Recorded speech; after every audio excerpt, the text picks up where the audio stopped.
Meron nga palang tinatao at pinupuntahan dito sa Binyan, Laguna. At dito nga ay may bago nga po pala sila ritong tinitinda, which is itong lechon manok. Sa halagang 190 pesos nyo nga pala ay matitikman nyo na itong isang buong lechon manok. At grabe guys, talagang mura na yan at sila lang din ata yung pinakamurang lechon manok na nagtitinda rito sa Binyan, Laguna. At dito nga lang din pala yan sa Salandanan Kitchenette. Halos number 1 nga rin po pala ito pagdating sa mga pagkain o sa mga ulam.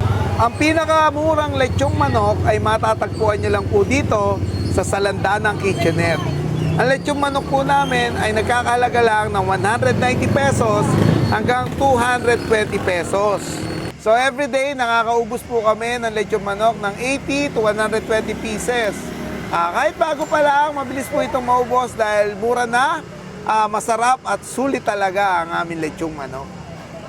Tapos saan kayo matatagpuan? Matatagpuan kami dito sa 165 Manabat Street, San Antonio, Binyan, Laguna. So, ang open hour po namin is 9 a.m. to 11 p.m. everyday po. Wasteable naman po ang aming lugar, kaya madali nyo pong matuntun. At pag hindi po masarap ang aming lechong manok, bayaran nyo pa rin. Yun o. Hindi ka mapapaya sa lasa. Gutom nga. Pagka pwede nga, yun. Oo. Pero,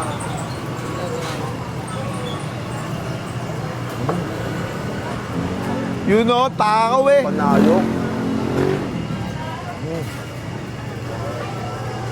Ayun na yun, bossing, yung in-order ko, no? opo, kuya, ito po. At magkano dyan, bossing? 190 to 220. 190 to 220 pesos. At eto na yun, bossing, no? Opo, ito na po yan. At ano tong, toyo nyo, bossing? Templado na ba to? Bali, timplado na po yan, bossing. At, ayun na yun mismo, At no? ayun na po mismo yun. Ayun, no? At, grabe naman yun, no? 190 pesos lang to. Opo, sir. Napakamura naman yan. Talaga naman, no? At napakabisa rin ito, no? Isang buo na yan, boss, no? Opo. Isang buo na Isang mismo yan, ha? buong Walang chicken bawas na po. yan, ha? Baka binawasan mo yan. Ay, wala po. Meron, sir. Tanglad. Meron. Yan, no? Nakadali ka pa ron, ha? Talagang ubos nga, ha? At dito pa. Pasundot ko sa pit. Wala na nga. Tinodo na. Maaga pa lang, ubos na.